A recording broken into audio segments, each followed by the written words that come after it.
A little stogie.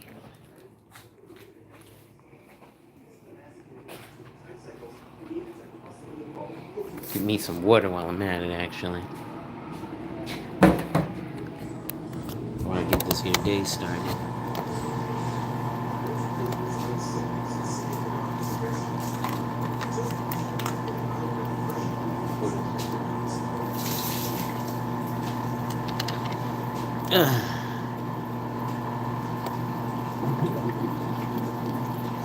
Gonna be right with y'all. Okay, what's good?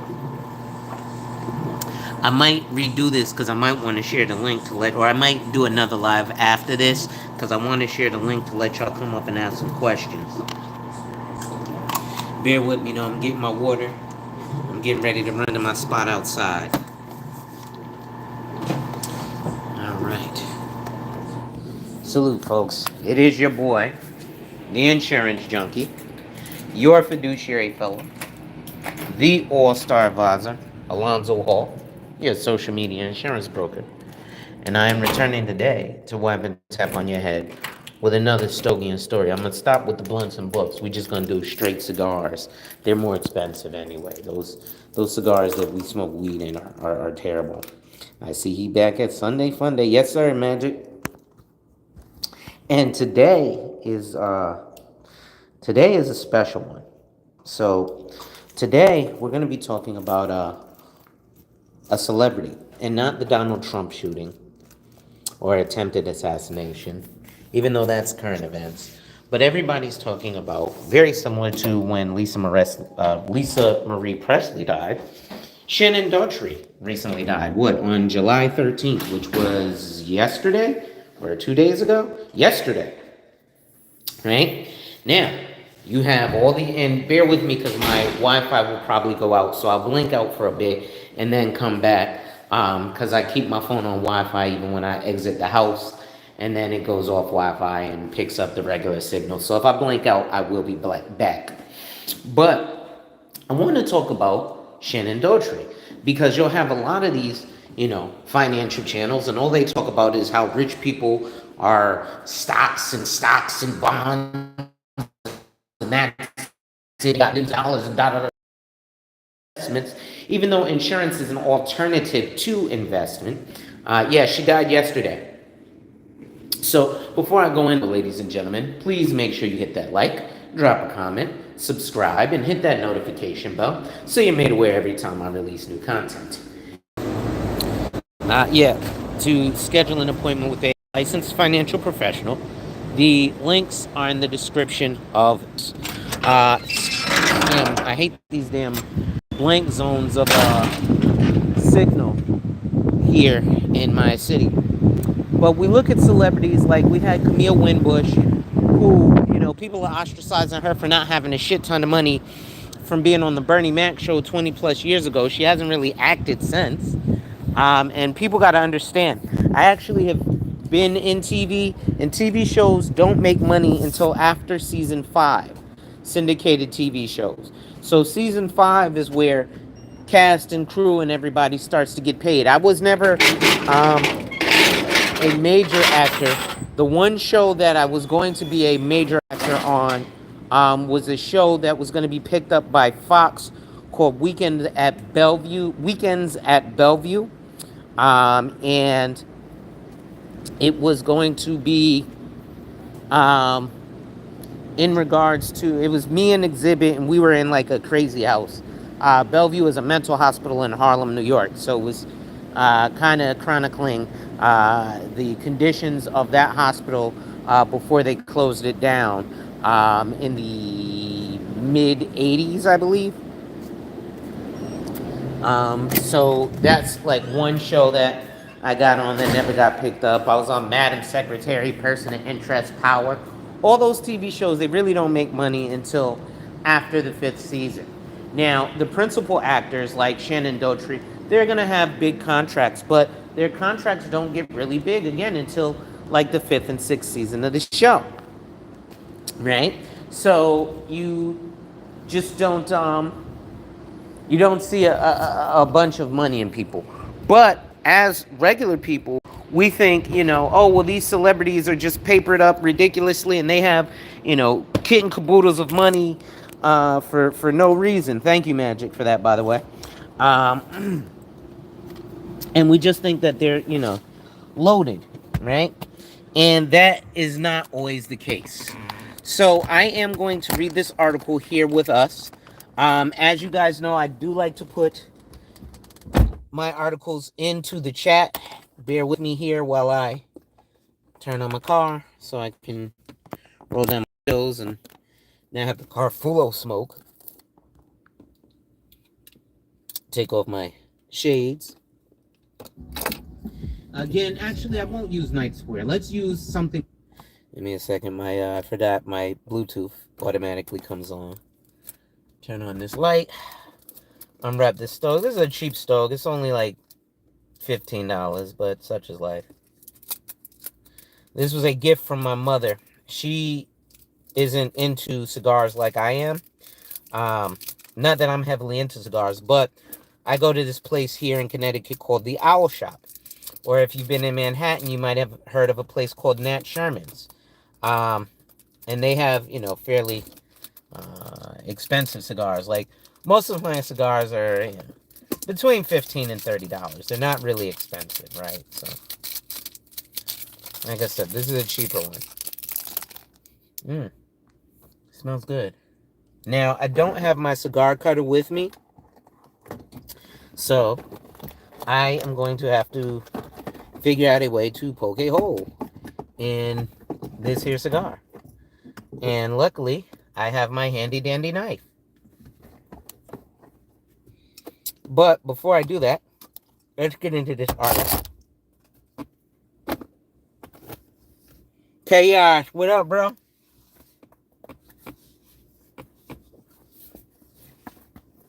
Alright.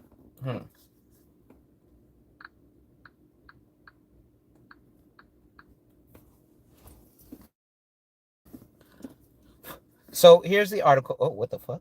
Here's the article from In Touch. Right? There's Shannon Doherty. Was recently died. Oh, this is a sweet one. Yeah, this is going to be good. Bear with me 1 second there, y'all. Actually, if I just poke a slight hole in there. Straight hole. But I like the X cut, so I'm going to do an X cut. There we go.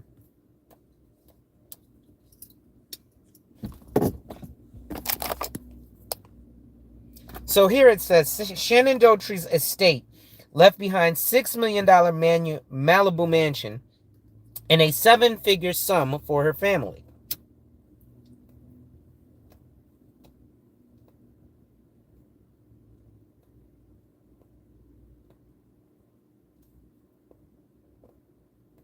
These are like some of your favorite content creators, right? Guys like, shout out to Charles Faulkner. Shout out to, even though I don't fuck with him like that, Angry Man.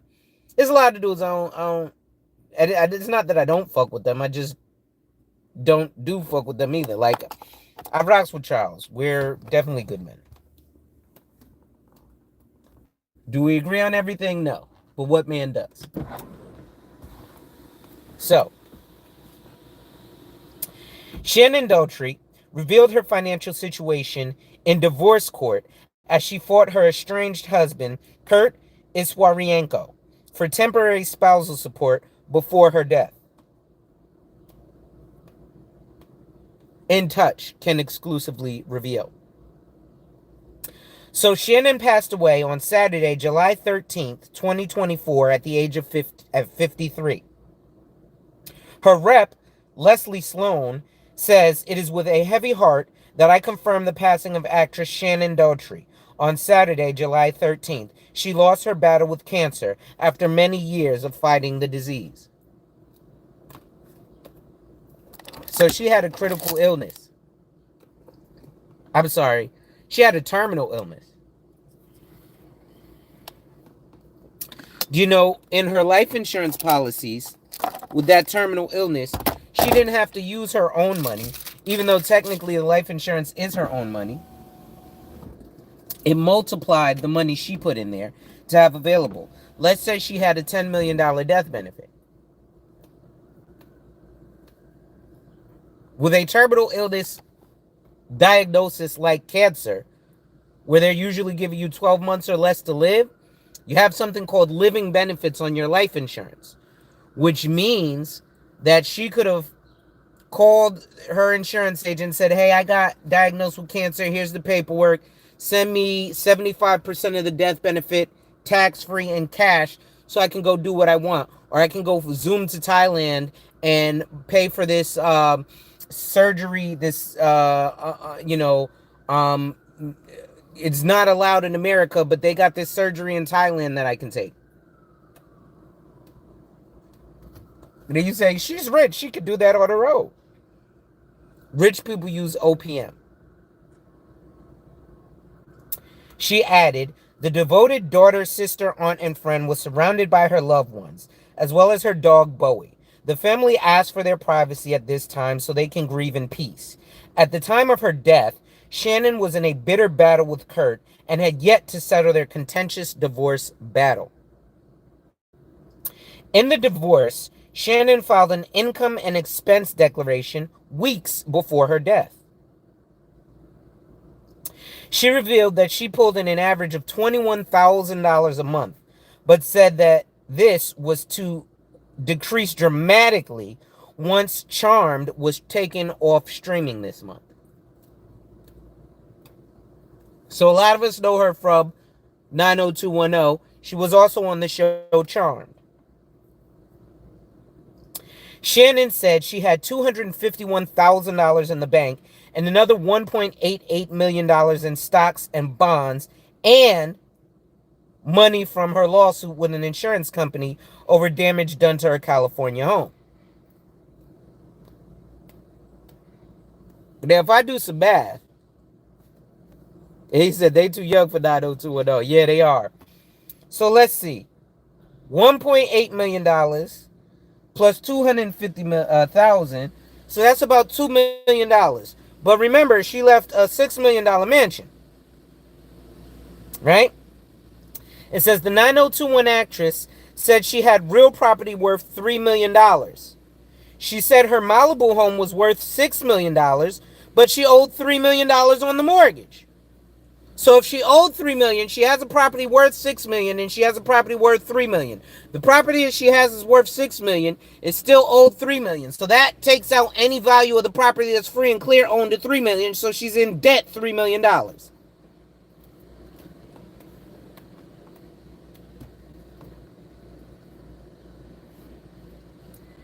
Shannon said she had another $134,000 in a pension.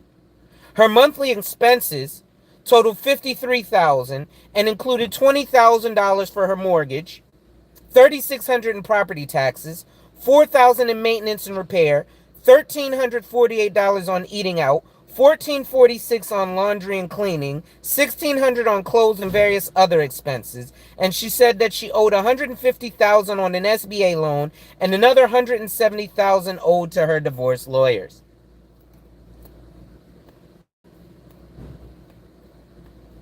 So,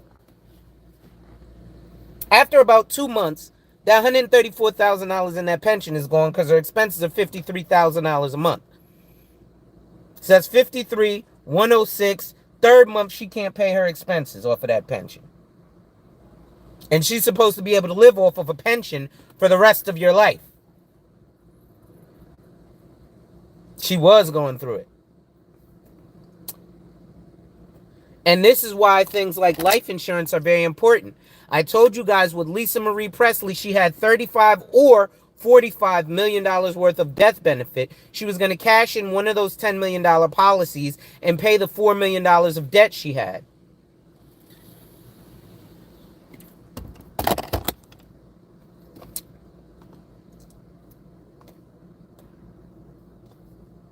This Stogies is good. In the past couple of months, Shannon accused Kurt of refusing to turn over information she needed to review in the case. Specifically, she claimed that he had failed to turn over important information about his income and the art he sells. So he's apparently an art dealer. Hold on, y'all. I gotta turn this car on, because I gotta turn this air conditioner on.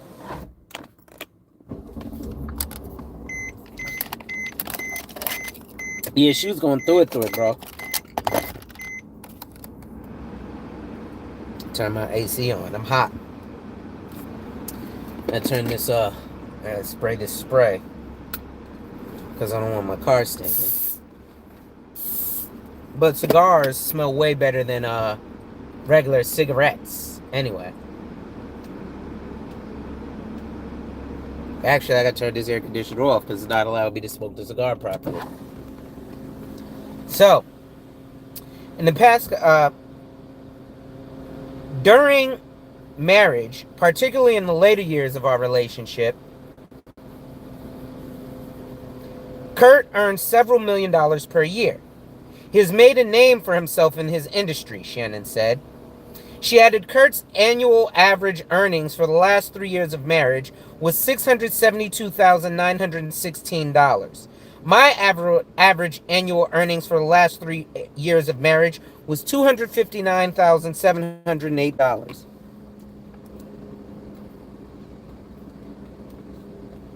Money management is key. You know, another thing though, Magic, is living above our means. You see, these people have an image to keep. In order for us to keep buying their movies and supporting their bullshit, we have to see that they have no money problems. But they have way more money problems than more money, more problems. Trust me. The problem is that it's not as dire because they're not as soon to be kicked out of their house. Or seemingly not as soon to be kicked out of their house. My monthly expenses exceeded $54,600.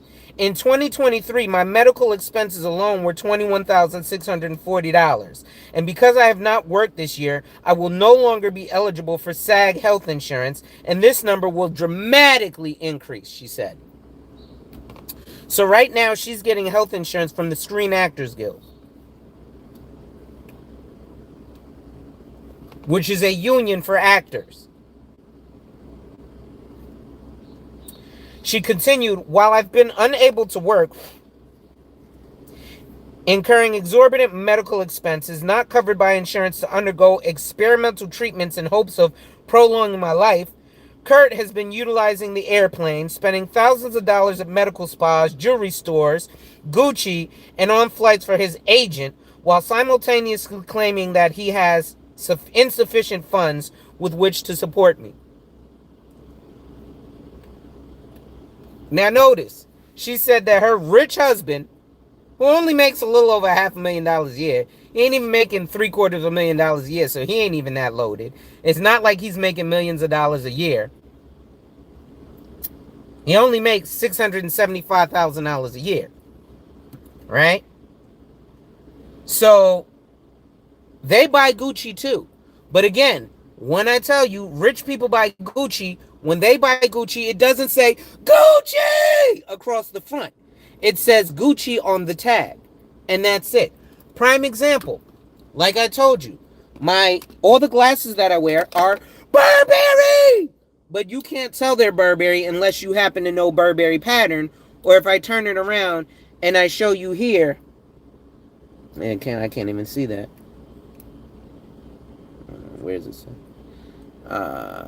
And I show you here where it says Burberry. You can't even see that. That's too small. Well, it says Burberry on them, right? Or I take my driving glasses, and again, you see the Burberry pattern, but it's not. Only those who know would know. If you know, you know, right? But it doesn't say Burberry! So you don't know that it's Burberry unless you know. So stop letting these financial grifters who won't do stuff like the day after Shannon Doherty dies come and talk about her estate. They'll just say, she had $1 million in stocks, see? They're not telling you about the fact that she was struggling. They'll just say, she died, left a $6 million house, a $3 million house, $1 million in stocks and bonds. See, investing. Well, she was investing, but she ain't had shit. And like you said, Magic, we work in these fields, bro. We see celebrities are terrible at money management. A lot of reasons that they're good at money management while they're prominent or not prominent, while they're relevant, is because a lot of that Gucci they get is free.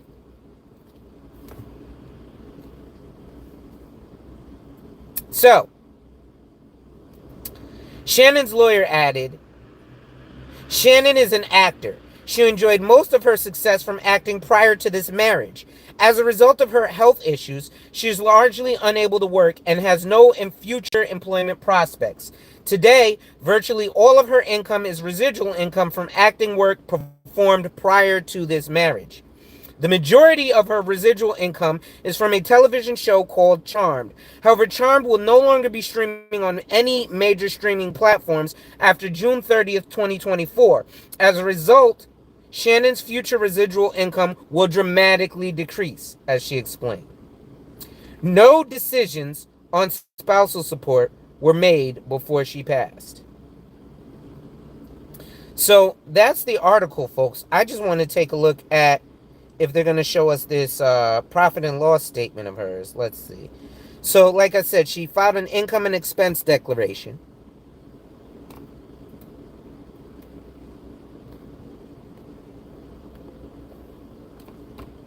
And my laptop is not loaded up right now. Give me a second.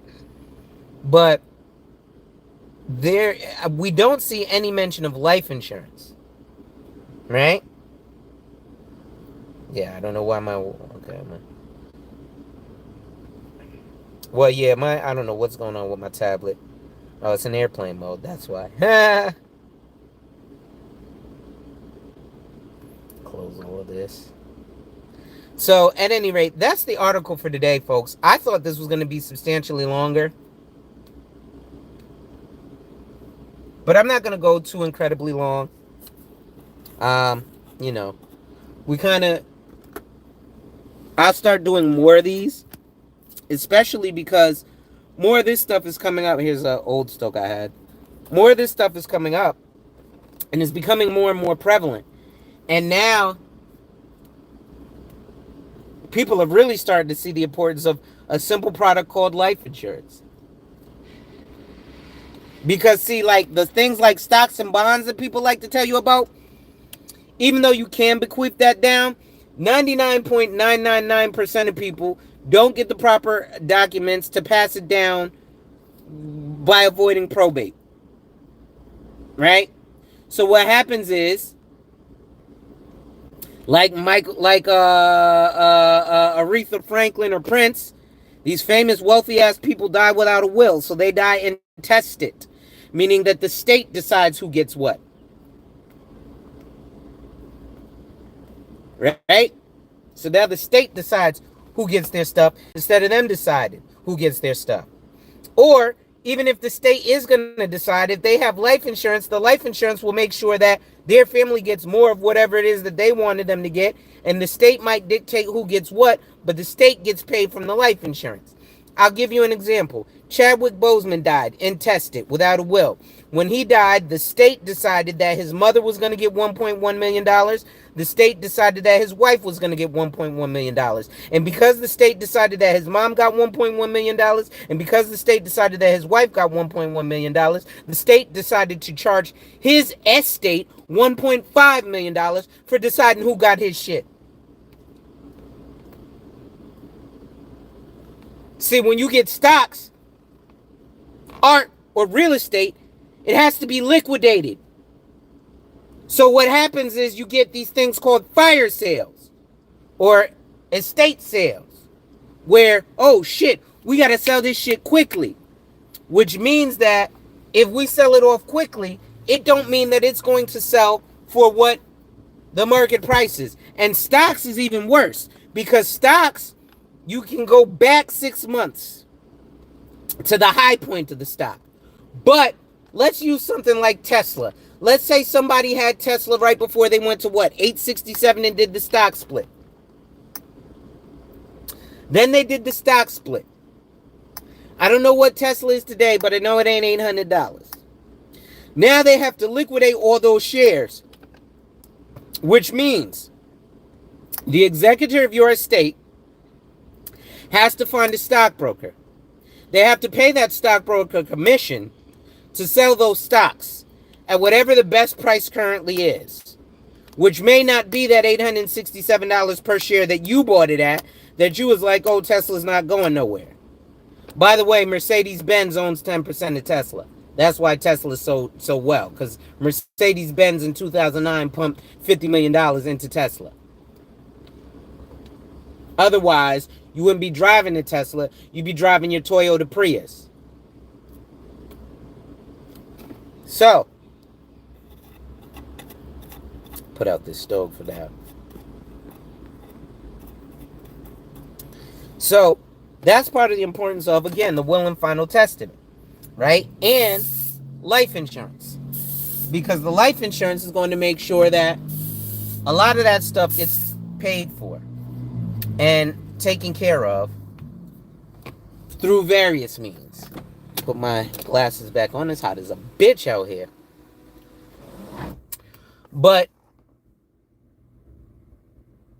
when you sell that stock, it's sold at that price. Then you have to pay capital gains taxes. Then you pay the commission to the stockbroker. Then you can give whatever is due to the inheritance or the inheritee. But they have to pay taxes on it, because it's not a tax-free inheritance like life insurance. So, folks, it's your boy, the insurance junkie. Your fiduciary fella, the all-star advisor Alonzo Hall, your social media insurance broker. And I've just whapped and tapped on your head with another ADH Wealth Solution article of Stories and Stoves. Ladies and gentlemen, make sure you hit that like. Oh, hold on. Let me close my sun. Make sure you hit that like. Drop a comment. Subscribe. And hit that notification bell so you're made aware every time I release new content. And as always, ladies and gentlemen, share, share, share.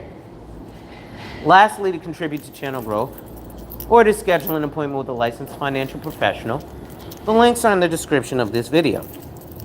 He says, that's smart what Mercedes gives because they saw it coming. Yeah, Mercedes knew off the rip. Okay, I'm going to invest in Tesla. They put $50 million into Tesla right when they were a fledgling company and they were failing out. Go ahead, Chief. Thank you. Right when they were a fledgling company and they were failing out. And as they were failing out, Mercedes said, here, let's pump $50 million into them so that they can't fail. Because Elon Musk was deciding at this point, do I want to do the SpaceX program or do I want to stick with Tesla? And if Mercedes didn't come in and drop that $50 million, he would have abandoned Tesla and stuck with the SpaceX program. We probably wouldn't know Elon Musk as the quote-unquote bazillionaire genius we know him as today if it wasn't for Mercedes saying, we like this technology. We want to not have to compete or work with Toyota. Let's give this company a deal and get them working on these electric cars, and then we'll come in, and that's how we got things like the EQE, the EQS, the EQB, which are the electric Mercedes, right? And so that's just a little bit of stories and stoves for y'all today. And a little bit of, like I said, the investor syndrome, or, these finfluencers who are lying to you type shit. Because at the end of the day, like I said, none of them are going to come up here and talk to you about Shannon Doherty's actual estate, right? They'll just say, look, she died. She had a $6 million house. See, rich people, you want to get rich like that? Da, da, da, da, da. Right? But you want to get rich like that, the only way to do it is through educated, calculated moves. And often living at or below your means. The problem is most Americans live substantially above our means. Queena, what's going on? Yeah, most Americans, we live substantially above our means. We are the only country, one of few countries that offers these long-term, like China and Japan, you can get like a 99-year mortgage. But again, these are more commercial mortgages. These aren't residential mortgages, right? Residential mortgages, USA is one of the few places you can get a 30, now 40-year mortgage, right? Um, Most other places, you're either buying the house all cash or you're putting 50% down. You might have 5, maybe 10 years to pay it off. And at the end of that 5th year, they expect a balloon payment. So, again, while a lot of these influencers image and they're all cleaned up, they don't tell you the truth. It's like the Antichrist, right? So what you want to do is you want to see if you can find where a person can give you that honest reality. So, ladies and gentlemen, I might because I just realized I hopped in the elevator. It is your boy, the insurance junkie, your fiduciary fellow, the all-star advisor Alonzo Hall, your social media insurance broker, and I just wiped and tapped on your head with another Stories and Stogie. Make sure you hit that like, drop a comment, subscribe, and hit that notification bell so you're made aware every time I release new content. And as always, share, share, share. Lastly, to contribute to channel growth or to schedule an appointment with a licensed financial professional, the links are in the description of this video. With that being said, ladies and gentlemen, wipe ass. Work in progress every day and see success. Wipe ass. Work in progress every day and see success. Wipe ass. Work in progress every day and see success. And remember, folks, when people challenge you, they don't challenge you to challenge you, but they challenge you to challenge you. Accept the challenge. Salute.